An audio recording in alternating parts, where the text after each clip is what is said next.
جی نموزیه کردستان پیرتنه بی اوی کردستان گرزانه بی اوی Ito sana ang punto ng pagbabago sa digmaan sa Iran. Isinasagawa na ang plano. Daan-daang mandirigmang Kurdo ang naglalakbay mula Sulaimania, Iraq, papuntang Iran at daan-daang Baloch ang umalis mula Pakistan. Lahat kami ay umaasa na sa huli ay pababagsakin ng digmaan ang rehimen at sa mismong puntong iyon, dapat papasok sa eksena ang mga Kurdo.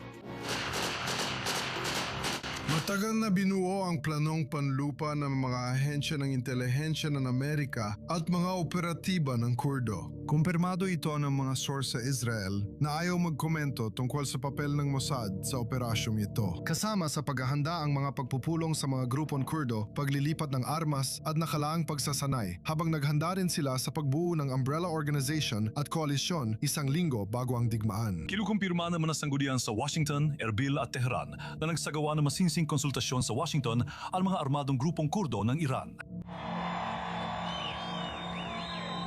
Ayon kay Trump sa pahayag matapos ang panayam sa Fox News, tinangkang magpadala ng US ng armas sa mga Iranian sa tulong ng mga Kurdo. Pero sa ika-90 minuto matapos makarating na ang mga padalang armas sa mga Kurdo, itinigil ang operasyong panlupa. Nakarating ang impormasyon ito sa Turkey at pinilit ng Turkey ang rehiyon ng Kurdistan sa Iraq na itigil ang planong ito. Nan pinaplano ng Estados Unidos at Israel ang hakbang na ito, ang mismong proyekto ay nalik sa media at pagkatapos ay sa gobyerno ng Turkey bilang isang babala at pinigilan nila ang hakbang na ito. Dahil sa Ito ang patutuo ni Said Hamidan, pinuno ng Arabong pakikibaka para sa pagpapalaya ng Ahwaz, na kamakailan ay sumali sa konsultasyon ng mga personalidad ng oposisyong Ahwazi, mga Kurdo at iba pang tutol sa Iran.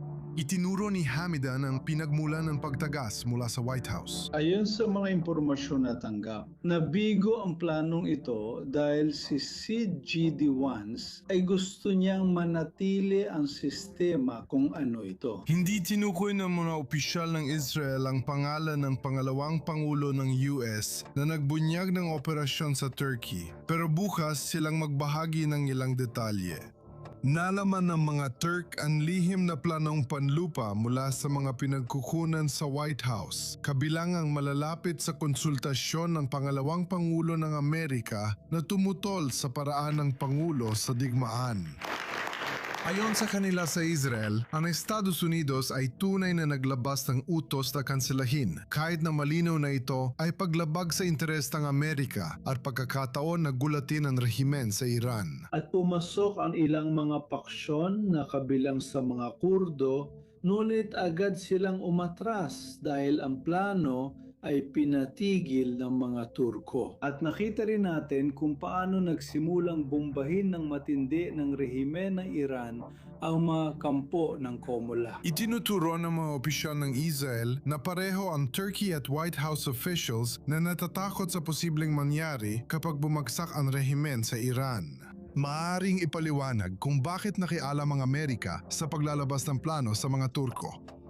Kung babagsak ang rehimen, dapat sana ay makikita natin ang isang alon-alon na mga bagong refugee na ayaw makita ng Turkey kaya't sila ay naging maingat at ayaw nilang makita ito kaya't sila ay naging maingat kahit noon pa man. Dapat sana ay makikita natin ang isang alon-alon na mga bagong refugee na ayaw makita ng Turkey. Kaya't naisip pa nga nilang pumasok sa loob ng teritoryo ng Iran at magtatag doon ng buffer zone. Ganon sila katindi na tiningnan ang pagbagsak ng rehimen bilang isang bangungot para sa kanila. Sa mga lugar ng Azerbaijan at maging sa mga lugar ng mga Kurdo, pinipigilan nilang mabuo ang isang malayang pamahalaang Kurdish.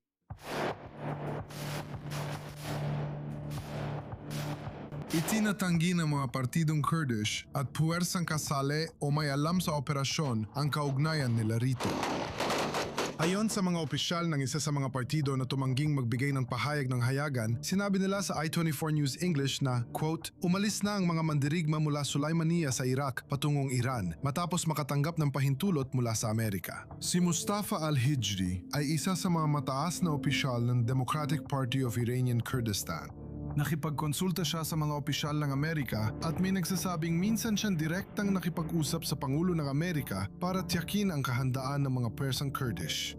Si Rebaz Sharifi, commander ng armadong sanggay ng Kurdistan Freedom Party, PAK, ay muling nagpahayag ng kahandaang lumahok sa anumang operasyong naglalayong magsagawa ng pang-atakeng panlupa sa Iran at tumanggap ng suporta mula sa Amerika. Naroon ang aming puwersa sa Kurdistan ng Iran at sila ang pinakamahusay na puwersang kaalyado namin. Babalik kami kapag napalaya nila ang bansa. Matapos malaman ito ng Turkey ni Erdogan, ipinakansela ng White House ang operasyon kahit alam nilang tinatalikuran nila ang hakbang na maaaring nagbago sa digmaan at nakapigil sa mga Amerikano na mapasubo sa kahiyahiyang negosasyon sa Iran.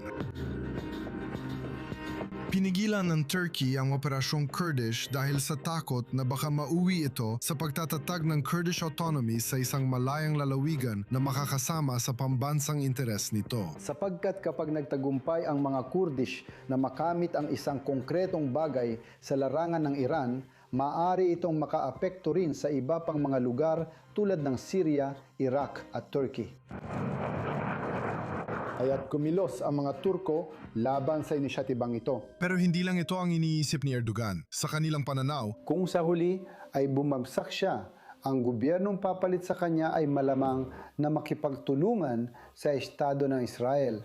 At ito ang huling bagay na gusto ng Ankara. Interesado ang Ankara na makita ang Israel na mahina, lalo na kung ang rehimen ng mga ayatollah ang namumuno.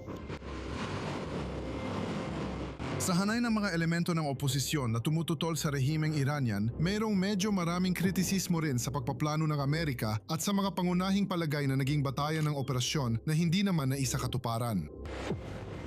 Unang pagkabigo ang umasa sa mga Kurdo at hindi sa mga Awazi. Ang mga komunikasyon ay mahina, mas marami ang haka-haka. Nakatuon ito sa mga partidong Kurdo. Iniisip nila na ang mga partidong Kurdo ay may mga kampo sa Iraq at may mga puwersa. Ang planong ito ay nakatuon lamang sa mga mandirigmang Kurdo at yan ang isa sa mga kakulangan nito. May sambayanang tinatawag ng mga Awazi na may mahigit 15 milyong tao. Milyon na sama.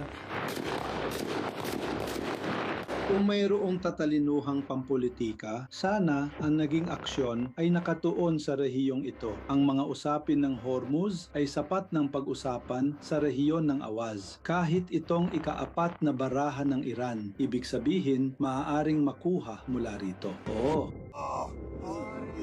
Ang pangalawang pagkabigo ay kaugnay ng palagay na nagkakaisa ang mga Kurds. Sa bawat ibang rehiyon, nakikita natin na may ibang manlalaro na kumukontrol sa mga lokal na Kurdo. Ang laro dito ay pan-Kurdismo at mula pa noong unang digmaang pandaigdig, hindi pa rin nagtatagumpay ang mga Kurdo na maitayo ang proyektong ito. Ang ikatlong pagkabigo ay tumutukoy sa relasyon ng mga Kurdo sa Estados Unidos. Matapos silang iwan ng Washington, pabor kina Ahmed al-Shara at Syria ni Erdogan. Ang Pangulo ng Estados Unidos ay basta na lang hindi pinansin ang operasyong militar ng mga Syrian sa hilagang silangang Syria at isinakripisyo ang mga Kurdo. Sa ganitong paraan, labis na naapektuhan ng Estados Unidos ang kanyang kredibilidad sa mga pan-Kurdong issue. Pati sa larangan ng Iran, maaari nilang matagpuan ang kanilang sarili na nag-iisa lamang sa harap ng gobyerno ng walang suportang Amerikano. Ang ikaapat na pagkabigo ay may kaugnayan sa kapangyarihan ng mga makakaliwang organisasyong Kurdo. Ipinagtanggol ng mga makabayang Kurdo ang planong ito. Ngunit ang kaliwa ay naroroon sa lahat ng lugar at sa buong mundo. Ibig sabihin, tutol sila sa digmaan at tutol din sila sa pagpapabagsak ng rehimeng Iranian. Hindi ko iniisip na dapat lang nating sisihin ang Estados Unidos dito. Sa tingin ko, dapat din nating sisihin ng mga Kurdo dahil hindi nila alam kung paano magkaisa.